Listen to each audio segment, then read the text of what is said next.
Hoy vamos a hablar del Festival de Derechos Humanos que comienza en estos días y está acompañando Carlos Martínez, director de la serie Unidad 9. Carlos, ¿cómo estás? Bienvenido, gracias por acercarse. Gracias a ustedes por tomar este tema, necesitamos que lo difundan y que se entere el público. Cuéntame qué es Unidad 9. Unidad 9 es una cárcel que queda en la ciudad de La Plata. Es una cárcel muy grande y de máxima seguridad. Tal vez es la más grande de la provincia de Buenos Aires. Hoy está muy poblada. Hoy en día tiene unos 1.400 presos y en el año 77 y 78, cuando transcurre la historia, llegó a tener casi 2.000 presos políticos. Claro. Y El doble de hoy. bueno, pero lo que sucede es que la dictadura utilizó esa cárcel para concentrar presos en todo el país.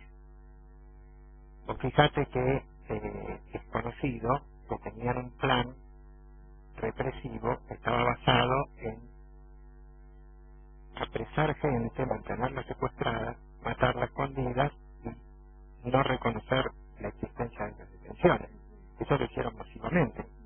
Sin embargo, cuando tomaron el gobierno, bueno, tenían sus planes, anunciaron un plan económico que de fondo era el motivo para que dieran ese golpe, y dentro de sus temas había un elemento muy raro.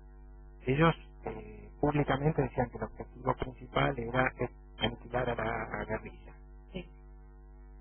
Y tenían miles de guerrilleros presos en las cárceles legales, que habían sido en su mayoría capturados durante el gobierno de Isabel Perón. Entonces, estaban en sus manos, adentro de las cárceles, pero estaban con causa judicial, con decretos a disposición del Poder Ejecutivo. No se podía hacer desaparecer miles de personas y decir, ¿dónde se habrán ido? Había que dar alguna explicación ante el mundo. Entonces, por un lado los tenían en las cárceles y por otro lado eran un problema al cual no les podían aplicar la misma solución que habían pensado para aplicar en general en el país. Entonces, al estilo militar, hicieron un plan para sistematizar la información y tomar decisiones de qué iban a hacer con los presos políticos, digamos, que en su mayoría pertenecían a montoneros o a organizaciones controladas políticamente por él. Y también había presos de otras organizaciones independientes, digamos un 10%, el 90% era montonero. Bueno, se tomaron el año 76. Primero sistematizaron la información. Uno dice, bueno, qué sencillo. No es tan sencillo. En la Argentina hay muchos servicios de información. Está los servicios del Estado. Cada arma de las Fuerzas Armadas tiene su propio servicio de inteligencia. Cada policía de cada provincia tiene su propio servicio de inteligencia. Y los servicios penitenciarios, federal y de las provincias también. Entonces, hay un montón de información clasificada, secreta, pero la tienen por separado y son muy egoístas, nadie la intercambia. Entonces, bueno, ahí tomó cartas, en este caso fue el ejército, y inteligencia del primer cuerpo de ejército centralizó la información dispersa que había y la enriqueció con los aportes de unos pocos delatores que, habiendo convivido en las cárceles con sus compañeros de militancia, se habían pasado al otro bando a colaborar. Es interesante hablar de esto porque por ahí yo he escuchado, decían, bueno, pero bajo la tortura todos aflojaron. No es verdad, no es verdad. Entre miles en tránsito llegaron a pasar más de 4.000 pesos, casi 5.000 por la cárcel de La Plata. Pero, habiendo una población de cerca de 2.000, que se pasaron del lado de la dictadura, podemos hablar de 4, 5, creo que no llegaban a 6. Así que, no, digámoslo para reconocimiento de los prisioneros que estando en un régimen espantoso, resistieron. Muy poquitos se pasaron a colaborar. Ahora, estos que se pasaron a colaborar dieron información muy valiosa que complementó. Entonces, desde marzo que dieron el golpe hasta fin del 76 tuvieron su tiempo organizativo estipulado. A mitad de año, junio más o menos, empezaron traslados masivos que continuaron hasta diciembre de distintas cárceles del país. A mí me tocó, yo estaba prisionero en Devoto, bueno, estaba recuperándome de unas heridas que había tenido en el momento que me apresaron. Me tocó a mediados, yo creo que fue junio del 76, ser trasladado a esa cárcel de La Plata. Fue el primer grupo que llegó de afuera. En La Plata había un pabellón de presos políticos, el pabellón 11, y el resto de la cárcel estaba ocupada por presos comunes. El ejército tomó el control operacional de los servicios penitenciarios y en particular había decidido utilizar esta cárcel por este fin. Entonces, fueron vaciando de presos sociales, digamos, el penal, y quedaron unos poquitos para la cocina, la lavandería, digamos, los servicios que ellos utilizan a los presos como trabajo esclavo. Pero fueron vaciando todos los pabellones. Bueno, me tocó llegar en ese primer traslado, que éramos 100 que veníamos del Gozo, que fue violentísimo. Bueno, pero una vez que llegamos, era una cárcel más, de máxima seguridad, bueno, y todo eso, pero hasta cierto punto en Devoto pasamos hambre. Perdón, voy a apagarlo para que en vivo.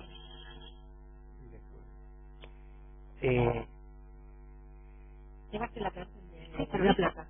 comía, era maravilloso. En Devoto pasábamos hambre. Yo, digamos, ya de por sí La Plata para bajar un montón de kilos. Pero en La Plata estábamos ahí encerrados, nos daban visitas, nos daban también algunos libros. Tenía un patio y nos daban de comer. ¿Qué la tenía? A ver, esto fue el 76, yo tenía 25 años. Pero empezaron a llegar traslados de distintas partes de la Argentina, de Córdoba, de Chaco, de Mendoza, de Coronda. Bueno, claro, iban y llegaban y nos ponían en distintos pabellones, ¿no? Sin reclamos, que esperábamos. Entre los presos, la información siempre circula. Eran todos presos políticos, no había presos comunes. No, los presos comunes los habían ido, llevan y estuvieron siempre, se ocupaban de que no hubiera contacto. Porque tenían miedo a los presos políticos, bueno, empiezan a conversar y convencen a los otros. Entonces, buscaban que no hubiera contacto. Y sin embargo, siempre de alguna manera había. Debo reconocer que nos han ayudado con información, por ejemplo, en momentos que estábamos muy aislados, y de alguna manera nos hacían llegar noticias. Bueno,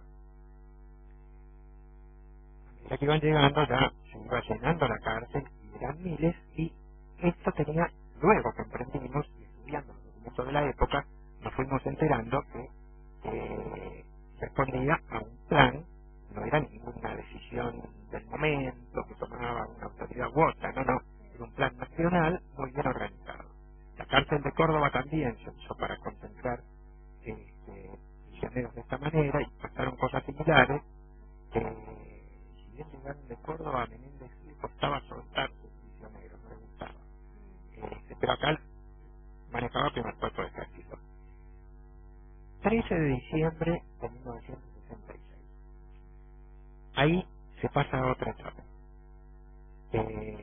Cambian el director de la cárcel por un director nombrado para la tarea especial que le habían encomendado, que ya venía decidida por los mandos militares, pero que lo seleccionan él mismo contó que Coronel Guillén, que estaba a cargo del servicio correccional de la provincia, que se llamaba en aquel entonces, lo convocó y le explicó para qué estaba. Y también él recibió instrucciones del jefe de área, que es un coronel Presti, que ya falleció. Pero continuamente venían a la cárcel el jefe de inteligencia del cuerpo de ejército, que era el que llevaba adelante el plan de manera más elaborada. Se presentó el director con una requisa que no tiene paralelo en la historia de las cárceles. Eso fue objeto de un juicio muy especial, digamos, porque fue muy masiva, muy brutal,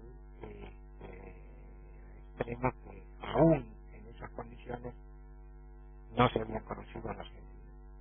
Ese fue el día en que él asumió, 13 de diciembre del 76. A partir de ese momento se implementó un cambio de régimen donde, por supuesto, se hizo muchísimo más severo, pero en cuestiones específicas. Por ejemplo,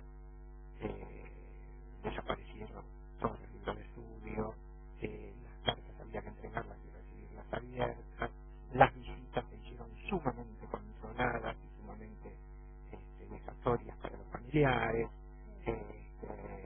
desapareció el reglamento, no se sabía que estaba bien, que estaba mal, que estaba permitido, que estaba prohibido, entonces había castigos arbitrarios continuamente, con o sin motivo, porque todo estaba mal. Tener la chaqueta puesta estaba mal, haberse la sacado también. Y desapareció todo permiso para hacer ejercicio físico. Bueno, eso es una cosa menor, pero en todas las condiciones de detención se permite. Porque forma parte de cualquier proyecto de vida a largo plazo. Bueno, esto quedó totalmente prohibido, no se podía hacer nada que no fuera caminar o estar sentado o estar parado. Inmediatamente se movió a la gente de un pabellón a otro y se reclasificaron los presos con un esquema que los mismos militares nos comunicaron, que era clasificados por pertenencia política, por organización, por niveles dentro de las organizaciones. Entonces estaban los pabellones para desde los militantes de base hasta los dirigentes. Bueno, y a su vez una clasificación en 3 grupos que llamaron G1, G2 y C3. Sí. No, bien. Grupo 3 eran los recuperables, que eran estos delatores que se llamaban buchones. Era poquito. Eran poquitos, pero en el pabellón eran más porque los militares habían empezado a meter presos a la extrema derecha que no controlaban, por ejemplo, gente de la AAA o gente del CNU, que ya se habían convertido en asesinos incontrolables, robaban, mataban para robar. Bueno, entonces también algunos los habían metido presos. Estaban en condiciones, digamos, muy privilegiadas, pero ahí en ese pabellón. Grupo 2 era la mayoría de los militantes a los cuales le ponían el rótulo de difícilmente recuperables. Y formaron un grupo 1 de irrecuperables, que eran los que tenían individualizados como dirigentes de las dos organizaciones. Entonces los subversivos peronistas y los terroristas de izquierda. ¿No? Con el paso del tiempo es una especie de honor haber sido irrecuperable Sí, seguro. y seguir No, eso es lo bueno. Claro. Porque las ideas continúan y están siempre presentes. Es porque los objetivos esenciales por los cuales luchamos siguen vigentes. Habrán cambiado los tiempos, habrán cambiado las formas, los métodos, pero y las necesidades, ¿no? Bueno, el primer día hábil de 1977, en el cronograma militar, se ve que estaba la distribución la nueva distribución del pabellón. Resulta que los irrecuperables quedamos entonces en el pabellón 1 y 2 de la cárcel. Bueno, Cabo dice en el primer capítulo, el que está más próximo a la salida, que Rufino Pirre le contesta, está cerca de la salida, no significa que está cerca de la libertad. Bueno, yo me acuerdo que cuando nos llevaron al rato, vino la cena. Entonces abrieron un pasaplato, cada puerta maciza tiene una ventanita metálica, ¿no?, que se llama pasaplato, justamente para recibir la comida o la correspondencia. Y entonces todos nos pusimos a mirar. Enfrente estaba Podolski, ahí un poquito más allá Eduardo Anguita. Y yo me pregunto, Eduardo, ¿y al lado mío quién está? Martín Marco, justamente al cuartel de sanidad. ¿Y vos a quién ves? A ver, ¿a quién sacaron de limpieza? El Galleguito, justamente al cuartel de Córdoba. Y Eduardo me dice, esto no saca la pelota, ¿no? Como que ya nos estábamos reconociendo. Bueno, ¿por qué será que nos han juntado a nosotros acá? Y en el pabellón 1, a medida que nos íbamos enterando también, ¿no? Eduardo Cabo, Rufino Pinilla será Comisión Nacional de Montoneros, Villanueva, que había sido rector de la universidad, Osami, que era un periodista, digamos, muy destacado, eran todos montoneros, pero bueno, y así. Creo que eran 14 en el pabellón 1 y 19 o 20 en el pabellón 2. En el resto de la cárcel estaban más amontonados, ahí estaban uno por celda, de lo más colgado, digamos, un 80 por 230 tenía la celda. Pero, bueno, ese día, casi inmediatamente, yo creo que esa misma noche, vino el general también, nos avisó de qué se trataba. Nos dijo que prácticamente estábamos muertos. Tenía una frase de la cual se entendía que no solamente nosotros, que también nuestra familia. Parecía como un exceso de esos verbales. Muy pronto nos a entender que empezó a pasar eso. 2 días después, el 5 de enero, se llevaron al anochecer a la Roca Gutiérrez y lo fusilaron esa misma noche en cerca de Branson, en la ruta que pasa por ahí. Yo conocí hace 2 o 3 años a un testigo presencial de fusilamiento. Durante todos estos años teníamos parte del ejército y lo que habíamos ido armando con conjeturas. Pusimos un cartel señalando el lugar donde fue el fusilamiento, porque ellos se sabían, y esto lo votó el Consejo Deliberante de Branson, que es una zona muy de la mesa de enlace, pero que aprobó que se pusiera esa señalización. En ese acto se acercó una persona, a un compañero que organizaba, y a mí, sabiendo que era director de cine, y dijo, hay un señor que tiene cosas para contar. Entonces cuando terminó nos fuimos a la casa, nos retiró en la casa, y ese hombre venía al amanecer, era muy joven en ese momento, con un niño, porque iba a hacer su trabajo, iba por el campo, cuando vio camiones que se detenían, movimientos en la ruta, en esa época, enero del 77, se escondieron entre los matorrales con nenes. Y desde ahí vieron todo. Cuando empezaron los tiros, el nenito dice, voy a llegar unos Reyes Magos, porque era la madrugada del 6 de enero. Vamos hablando, está escuchando la historia de nuestro país, una historia dura que no debemos olvidar nunca, ¿no? Es duro, es muy fuerte. Escucharte. La tengo grabado en audio porque esta persona pidió que no quería ser reconocido uno todavía tiene miedo. Pero tenía la necesidad de al cabo de tantos años contarlo. Bueno, así continuó el asunto de enero del 77, fue bastante trágico, porque primero fueron estos dos compañeros, pocos días después nos enteramos, y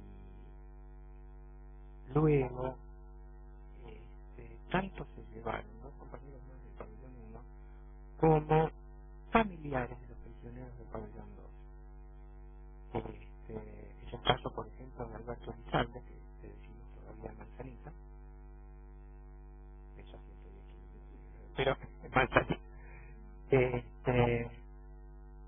se llevaron a toda su familia, su madre, sus dos hermanos y poco la esposa de su novia, que era médica, que trabajaba en La Plata, y no apareció más ninguno de ellos.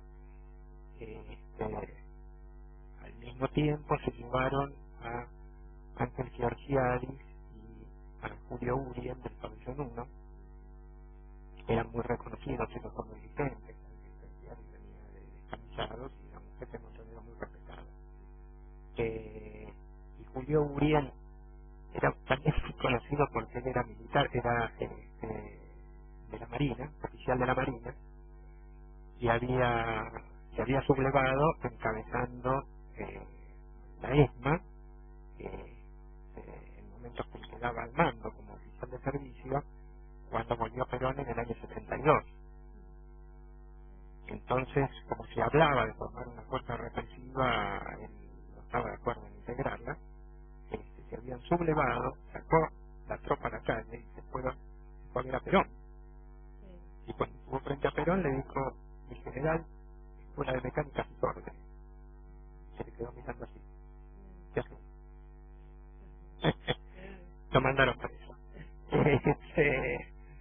Intentaron pasarle las armas a los montoneros, pero bueno, años después lo volvieron a capturar. Esa, no sé, sería el 22 de enero, se lo llevaron también a anochecer, pero conocemos la historia, porque William venía de una familia de militares, el papá era juez, la madre venía de una familia que había habido generales, el hermano de la madre en ese momento jefe de la policía de la provincia, junto con el general Camps, y ella era amiga personal del ministro del Interior, general de división. Lo que sucede es que se lo llevaron, fue un martes, un miércoles, y al otro día había visita masculina, porque ya se hacía por separado. Iba uno de sus hermanos y le dicen: no, Julio Urien no está en el penal. Con lo que estaba pasando, y además que los pabellones de la muerte los habían anunciado los mismos oficiales que nos llamaban con ese nombre. El mismo general Sangén ya nos había dicho para qué estábamos. Bueno, salió del penal, tenía una entrevista con el director, discutió, qué sé yo, pero mientras tanto se cruzó al que estuvo enfrente, pidió teléfono y le avisó a la madre: Julio no está en la cárcel. Y la madre se fue inmediatamente a ver a Guinelli, que tenía suficiente conocimiento para que la atendiera.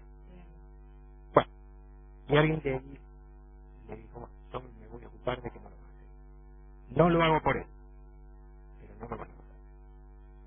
Entonces, fue la orden, o fíjate cómo se relaciona lo legal con lo ilegal. Él estaba secuestrado en el regimiento 7 de Infantería de La Plata.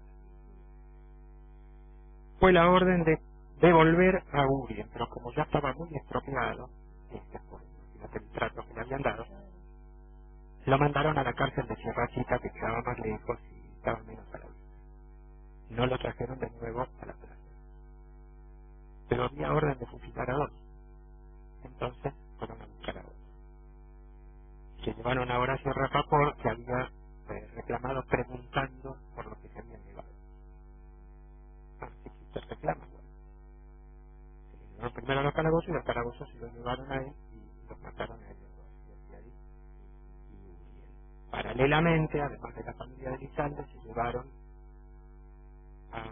hermana y a la novia de Danilo Suárez, que estaba con nosotros en el Planeta 2. Entonces ya sumábamos que prisioneros fusilados, familiares desaparecidos, en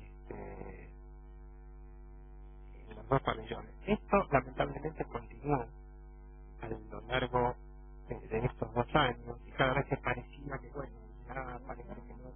Claro, fueron 2 años de existencia de los pabellones estos, en los cuales a nosotros, cuando nos llevaban al calabozo, era espantoso, mejor que no lo cuente. Pero en lo cotidiano, yo creo que nos maltrataron menos que al resto de los prisioneros, porque total estábamos muertos. Nos trataban así un poco como si fuéramos fantasmas, como si estuviéramos muertos caminando. Ahora, en esa situación, primero ingenuamente nuestros familiares iban a ver a los jueces, querían presentar un recurso de amparo que no se lo tomaban, trataban de hablar con los periodistas, imagínate los canales, Clarín, La Nación. El único que publicó algo fue Buenos Aires Herald. Iban a hablar con los obispos, y los obispos recibían, a mi madre la han recibido, y la escuchaban, la consolaban, a mi hermano también se la llevaron. Y se daban cuenta que no pasaba absolutamente nada, que simplemente los entretenían con palabras, que no publicaban nada de esto que estaba pasando, y sin embargo lo que sí publicaban era un fuerte apoyo a la dictadura. Hubo en ese mismo momento, mientras estaba sucediendo esto, una declaración de la Conferencia Episcopal Argentina que hoy en día, cada vez que se publica, causa vergüenza para los católicos, porque era un abierto apoyo y justificación de la dictadura en su método. Entonces, bueno, fueron tomando conciencia nuestras familias y nosotros de que era muy poco lo que se podía hacer en la Argentina en el sentido de buscar alguna protección. Entonces se empezó a hacer de manera organizada, ya no así como algo, una iniciativa individual, sino de modo organizado, la denuncia hacia el exterior, la denuncia internacional. Muy pronto, en el Washington Post, Jack Anderson publicó en su columna una lista completa con nuestros nombres, los nombres de los que ya habían muerto. Eso fue un impacto importante. Imagínate que una nota de ese mismo periodista en ese diario había volteado al presidente Nixon. Claro.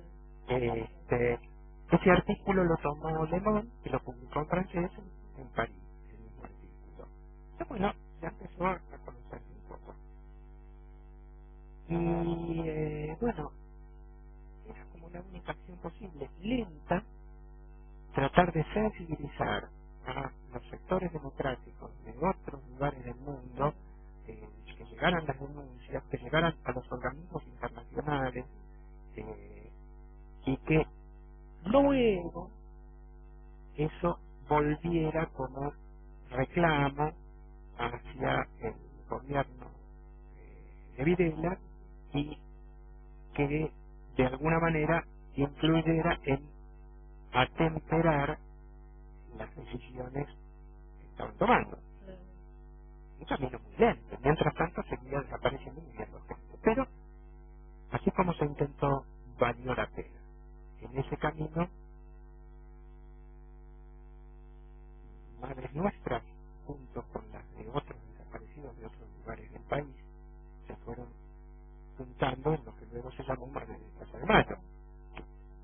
Cuando estábamos hablando de esto, todavía no habían tomado ese nombre ni estaban en la plaza, no se reunían en iglesias.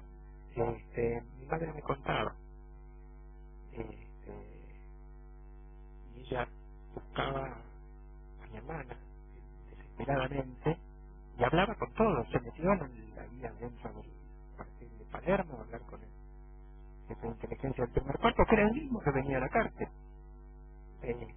y la recibían, decían, no, mire, seguramente está bien, ya va a volver, esté atenta porque a lo mejor la llama por teléfono, algún día puede ser que se la devuelvan, pero la va a tener que sacar del país. Mi madre dormía en la esquina esperando un llamado, le compraba ropa para el momento que saliera. Bueno, pero se fue formando esa conciencia y entonces nos fuimos organizando. Los prisioneros y los familiares se encabezaron como siempre por la noche. Y comenzó lo que los militares llamaban la campaña anti-argentina, de denuncias en el exterior que iban cada vez creciendo. Los casos de la Unidad 9 de La Plata resultaron sumamente importantes porque había miles de desaparecidos en el país. Y en aquella época era prácticamente imposible demostrarlo. Se denunciaba, pero no se podía probar. Claro, la suma de denuncias era muy significativa, pero en la Unidad 9, en estos casos había habido cuerpos que se habían encontrado, responsables directos, identificables, caso, por ejemplo, William, que quedó con vida y que testimonió, familiares que habían conseguido salir del país y que inclusive familiares que habían sido secuestrados y después, como realmente era absurdo, que salieron del país, había demostraciones posibles, comprobables.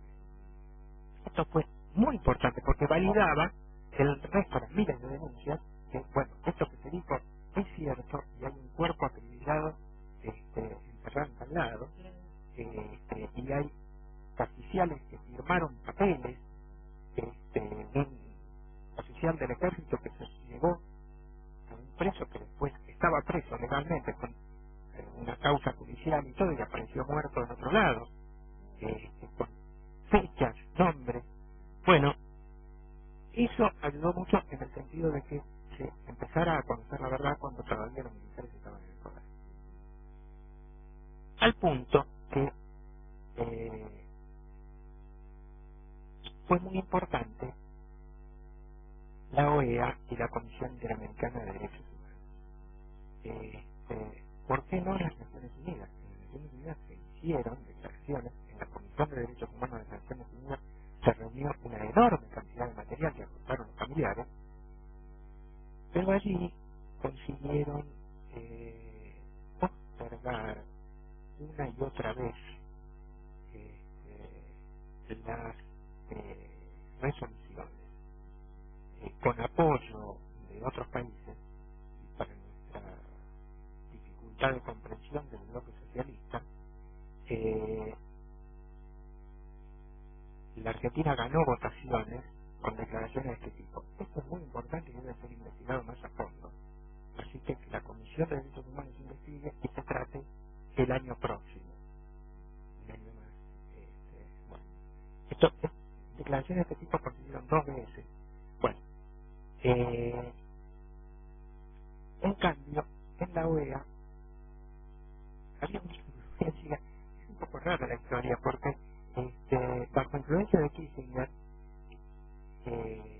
secretario de Estado tan tristemente conocido, fue toda esa cascada de golpes militares en América Latina donde prácticamente todos los países tenían gobiernos militares, habían derrotado a los gobiernos constitucionales y hacían represiones feroces. Bueno.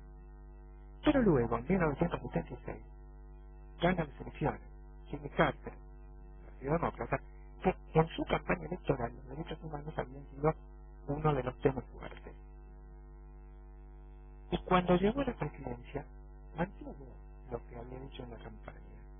Y por ejemplo nombró como responsable de las relaciones hemisféricas, digamos, América Latina, a una militante de los derechos humanos que se llamaba Patricia Delia, que vino 3 veces a la Argentina y que habló con familiares nuestros, familiares de desaparecidos, recogió información y la envió. Ahora se ha desclasificado esa información secreta, y figuran los pabellones de la muerte, figuran nuestros nombres, ahí enviados por Patricia Delian al Departamento de Estado. A Jimmy Carter no le parecía una buena política, porque no estaba dando los resultados que pretendía, porque lejos de eso la dictadura argentina, por ejemplo, había hecho una fuerte alianza comercial con la Unión Soviética, sin permiso de los Estados Unidos, que hacen los militares haciendo lo que les parece, que no obedecen. Bueno,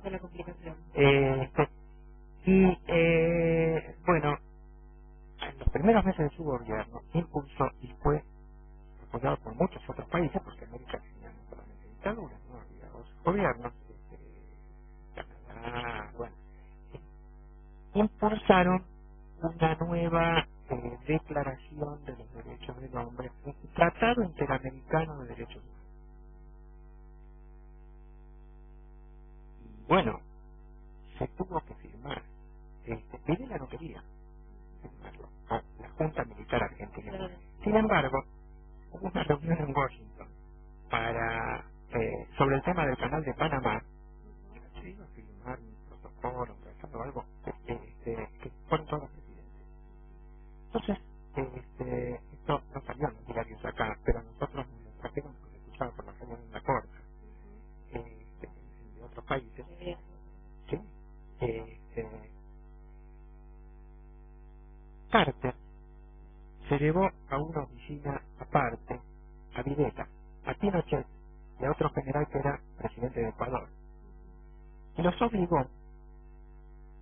a firmar el Tratado Interamericano de Derechos Humanos, que, entre otras cosas, ponía en funciones la Corte Interamericana de Derechos Humanos y creaba la Comisión Interamericana de Derechos Humanos con facultades de investigar, de inclusive de hacer visitas, de elevar informes, de publicar esos informes.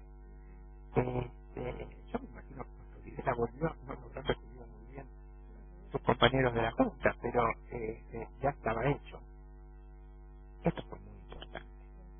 En esa situación que bueno, estábamos comenzando recién, y habiendo con grave riesgo de todos, pero habíamos hecho una investigación muy minuciosa de cada caso, de las pruebas, de los testigos, de la información que habíamos podido suministrar bastante sobre cada caso. Y esa información había ido saliendo a través de nuestros familiares, con riesgo de parte de ellos.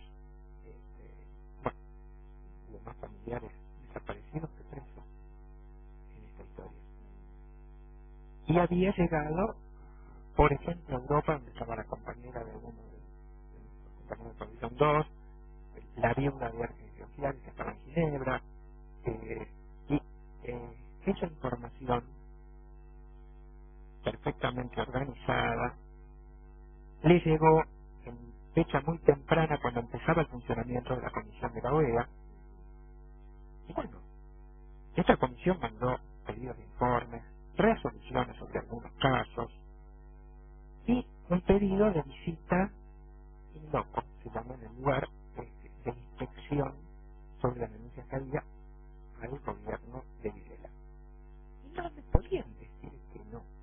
Es decir, ya permitían el ingreso de la Cruz Roja Internacional, pero la Cruz Roja Internacional entra en todas las guerras, entra como ayuda humanitaria y no hace denuncias. De todas maneras, para nosotros es un alivio recibir la Cruz Roja Internacional. Vino 2 veces, bueno, esos días no estaban mejor de comer, se aflojaba un poco la seguridad del trato. Bueno, y sabíamos que en algún lugar quedaba un registro. Y ellos nos decían, bueno, el año que viene cuando vengamos, si usted todavía está, vamos a ver, vamos a comprobar que es usted por su ficha odontológica. Bueno, ahora, que viniera una comisión de derechos humanos a investigar con atribuciones para dar resoluciones y para publicar lo que habían encontrado, era muy incómodo para el gobierno, porque estaban haciendo muchas cosas impresentables, que no las querían mostrar. Ahora lo está reconociendo Videla. Bueno, por eso nuestros familiares nos salvaron la vida a muchos de nosotros. Los que estábamos pabellones, unos días antes que el gobierno autorizara la visita de la Comisión de la OEA, que se concretó en 1979, pero se autorizó en diciembre del 78, fuimos trasladados. En realidad había una contradicción.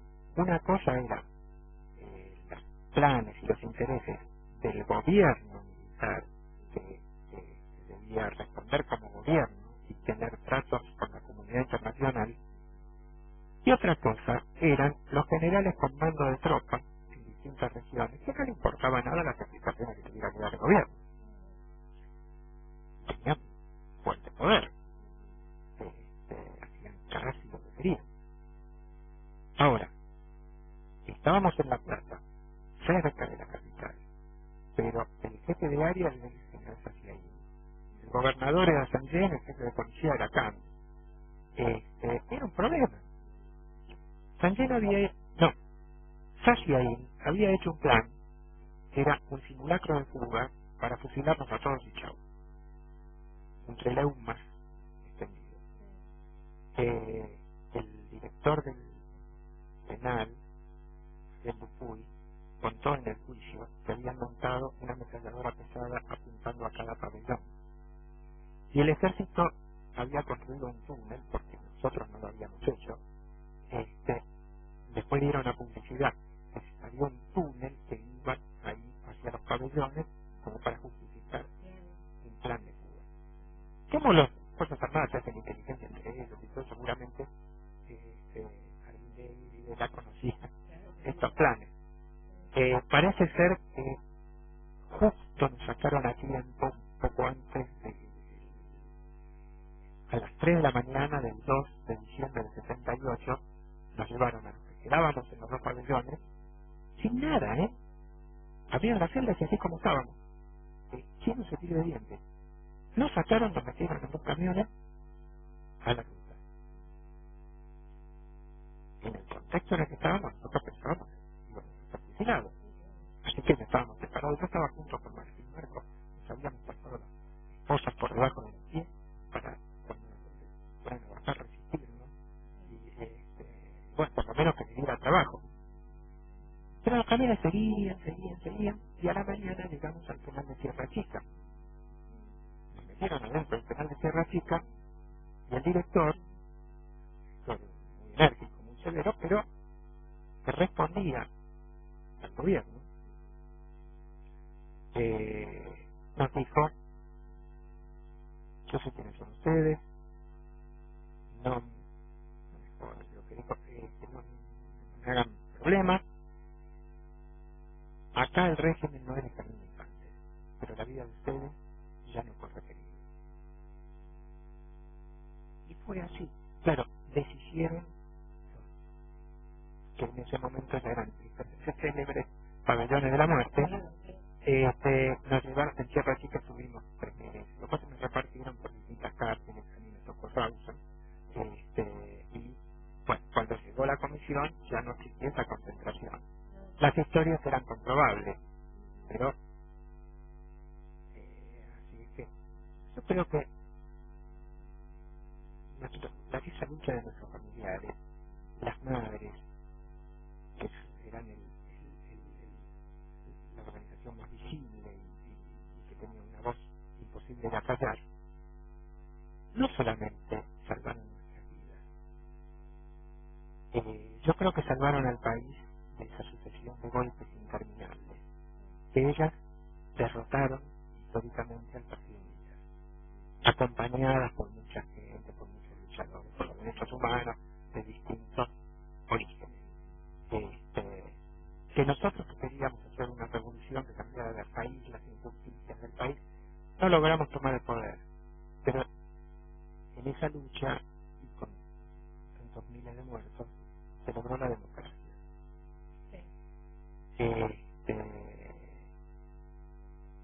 Yo creo que por las declaraciones que podemos leer ahora, los militares todavía no entienden, como si ellos consideraban que habían ganado su guerra, ahora resulta que son los perdedores. Bueno, es lo que se merecen.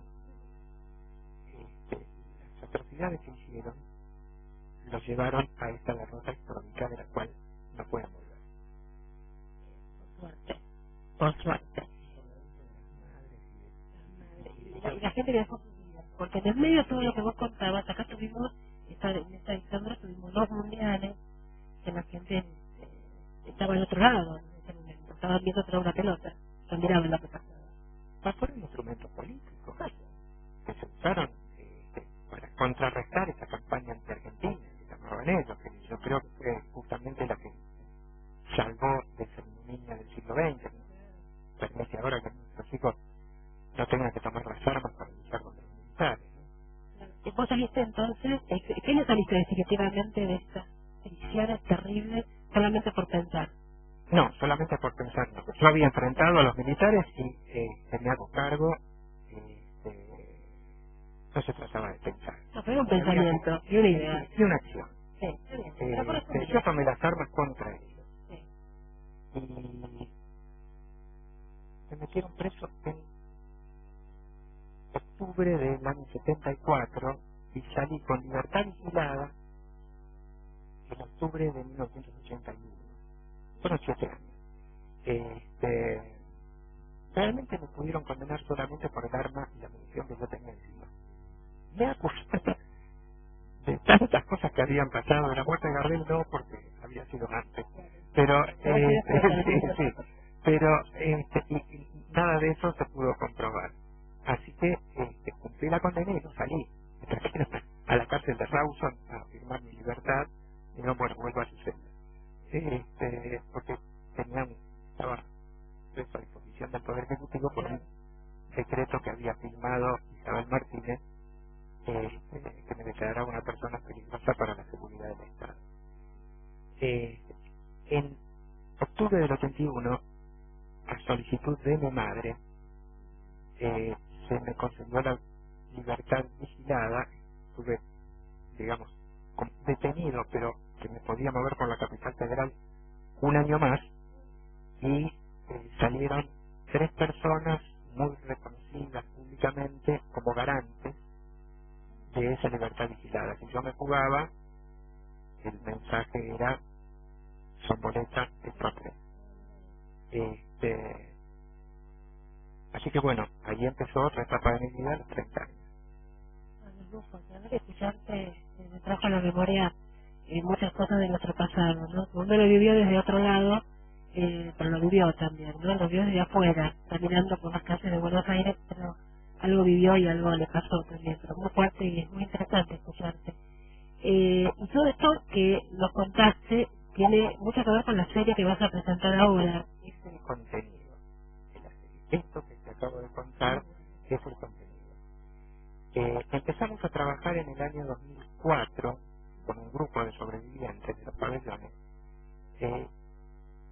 porque pensamos que era hora de contar la verdad de los hechos. Me acuerdo muy bien la fecha porque estaba terminando el Festival de Mar del Plata y salía muy contento de haber presentado mi película anterior, nos ha ido muy bien. Rosas rojas, rojas. Una buena. Pues estaba saliendo y escucho Carlito, era Eduardo Anguita, Hoy director de un área. No sigue todavía. Miradas al Sur, y también está en Radio Nacional, con su programa, y en televisión también. Bueno, era el cierre del festival, pero me dijo: estamos pensando con algunos compañeros esta idea, ¿por qué no te venís conmigo a Villa Gesell? Que estaba viviendo en Villa Gesell en ese momento, Claro. cuando termine el festival, y conversamos un poco más de esto. Así lo hicimos, y después nos reunimos en Buenos Aires con un grupo de sobrevivientes de los 2 pabellones, y trabajamos varios años en una investigación muy seria, muy profunda, para no contar puros recuerdos o versiones, no. Y entre tanto dimos el debate si hacíamos un documental o una ficción. Eduardo prefería un documental con algo de ficción para que ilustrara algunos momentos, y yo prefería hacer directamente un argumental que fuera muy respetuoso de los hechos reales.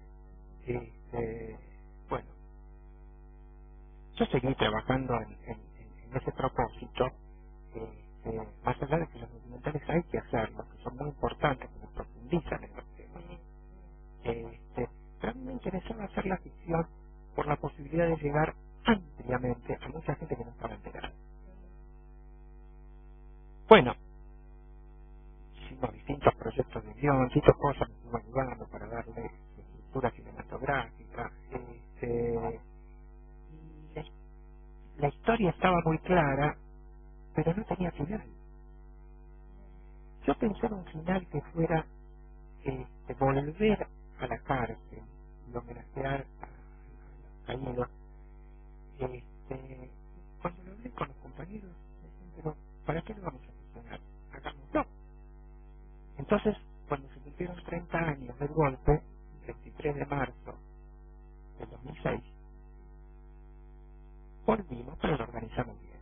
Ya que yo lo había visto como una escena, me dijo, bueno, escribilo, guionalo, y también me encargaron de escribir un documento que nos representara a todos, ¿no?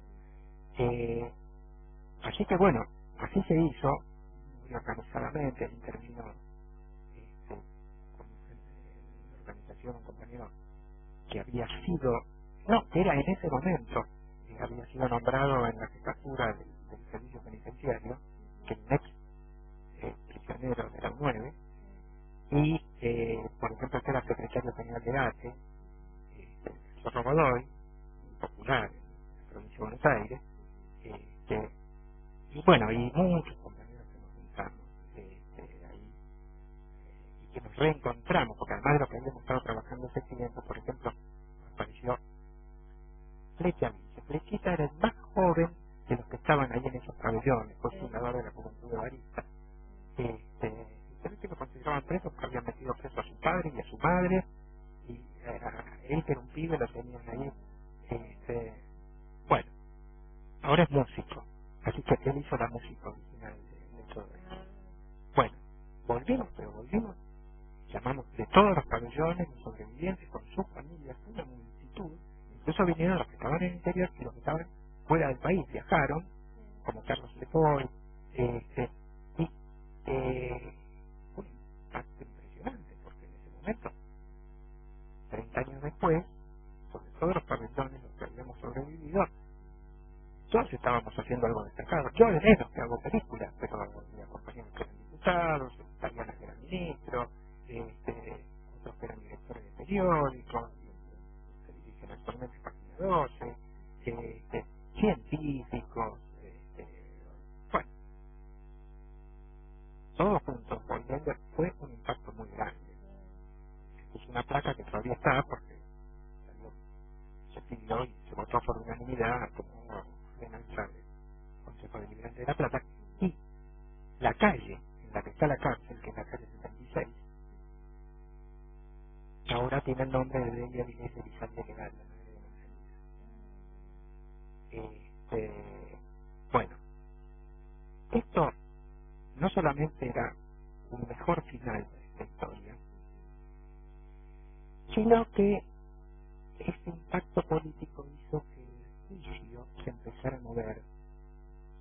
Imagínate los miles de fojas que tendría, todo lo que había pasado, lo habíamos denunciado, ya había sido denunciado los juicios por la verdad. Bueno,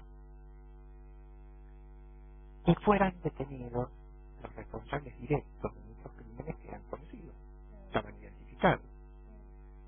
Y luego, bueno, llevó su tiempo, pero en 2010 se hizo el juicio oral y con enorme cantidad de pruebas, por los testimonios y por pruebas documentales, hasta que esas cosas que quedaron escritas, partes, que comprobaban lo que había sido denunciado. Bueno,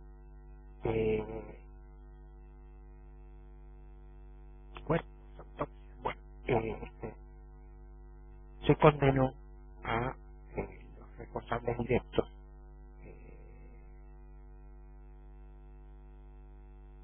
Entonces yo sentí que tenía final la obra. Para mí la película. En ese momento se abrieron, se llamó a los concursos para nuevos contenidos de la televisión digital. Me recibí una invitación del INCA, fui. Ya estaba trabajando en la película, pero salí ahí pensé unos días, digo, hay que sumar entonces, intentar sumar la televisión a este proyecto, porque se puede llegar de manera bastante amplia. Bueno, entonces a toda velocidad me puse a trabajar y se hizo una ampliación del proyecto original. En realidad devino en una obra un poco diferente porque abarcó más ampliamente lo sucedido en la cárcel, no solo los pabellones de la muerte, sino hay víctimas del trato brutal en distintos pabellones de la Unidad 9 en ese momento, y pensado más para el lenguaje televisivo, ¿no? Pensando en interesar en el tema a muchísima gente, conservando el proyecto de la película como que puede desarrollar el núcleo de la historia en profundidad, y en la sala oscura el espectador concentrado de la obra entera llegar con una profundidad que me parece que es poco apta a la televisión para esa pretensión. Entonces, bueno, desarrollamos dos obras diferentes pero complementarias. La película fue presentada en el INCA con el nombre de Condenados, porque en ese momento nosotros estábamos condenados y luego resultaron condenados los represores. Bueno, y la serie con el título de Unidad 9. El jurado del concurso premió la serie, con lo cual nos daban 1.160.000 pesos para realizarla. Pero me puso como condición que todo lo que se vio en la cárcel debía filmarse en la misma cárcel, dentro de la cárcel. Yo había pensado en filmar las escenas donde se veía la cárcel, la lectura de la cárcel, digamos, los presos caminando por los pasillos, las rejas, todas esas instalaciones. Pero muchas escenas que suman horas de filmación, que son dentro de las celdas no podían ser mejorado con una réplica exacta. Que si bien tiene un costo, pero no te voy a contar. Los patios, cualquier patio con un panelón de cemento, un piso de cemento, me daba compatible podía organizar una filmación profesional. Pero bueno, lo que tenían razón era que artísticamente el realismo que podía lograrse dentro de la cárcel no se iba a lograr de otra manera. Pero la decisión artística no está acompañada de la realidad. Imagínate volver a esa cárcel después que, poco después, meses después de haber sido condenados a perpetua, en los que para muchos oficiales y policiales seguían siendo sus referentes, sus mentores ideológicos. Afortunadamente no para todos, eso es muy importante señalarlo, pero sí para muchos. Entonces,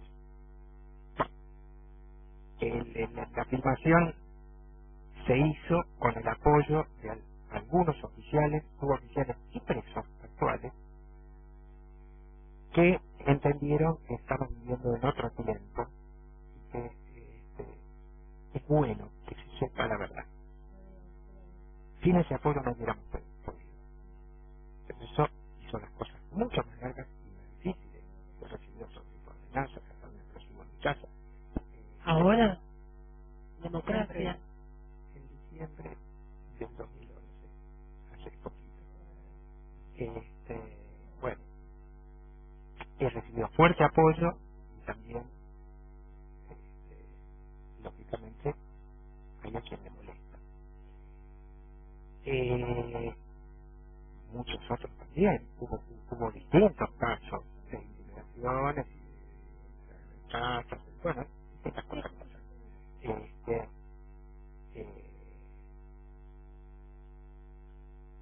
Filmamos todo. Cuando estuvimos dentro de la cárcel, con los permisos necesarios para hacer esta filmación, y después afrontar todas las dificultades de moverse en una cárcel superpoblada en un pabellón habitado. Bueno, entrar y salir, que hay que respetar una cantidad de mecanismos de seguridad, que todo lleva muchísimo tiempo, y bueno, había algunas guardias con las cuales no teníamos problemas para filmar, y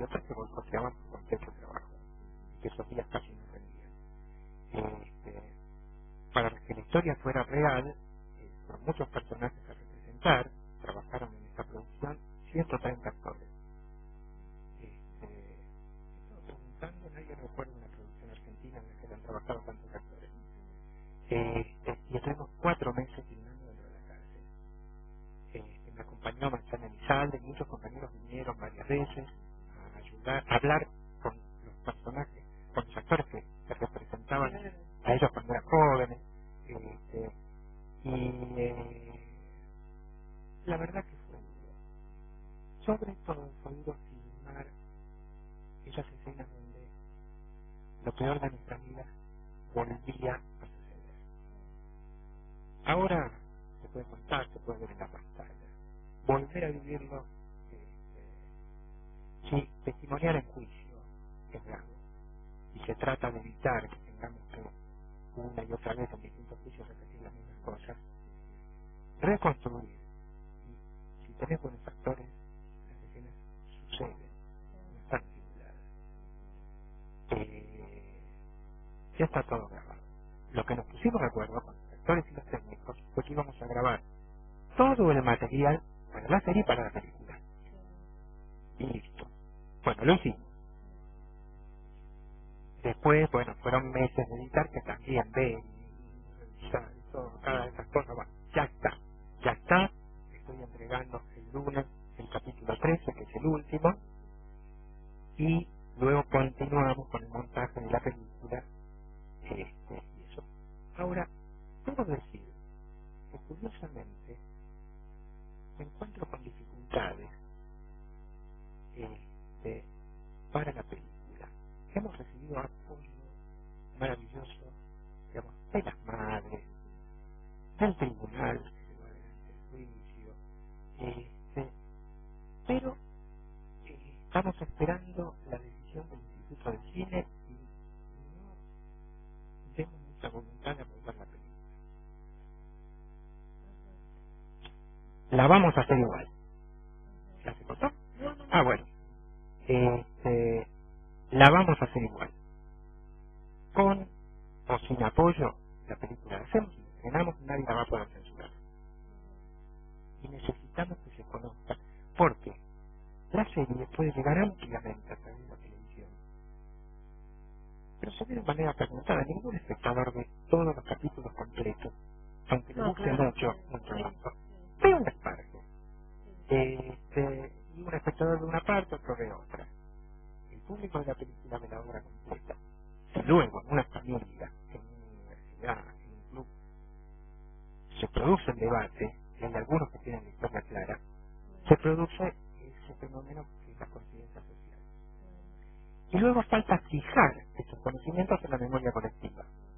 Y la tele llega mucho, se consume y chao. No se vuelve a ver. Además que la gente lo está mirando mientras cena o charla, suena el teléfono, o al baño.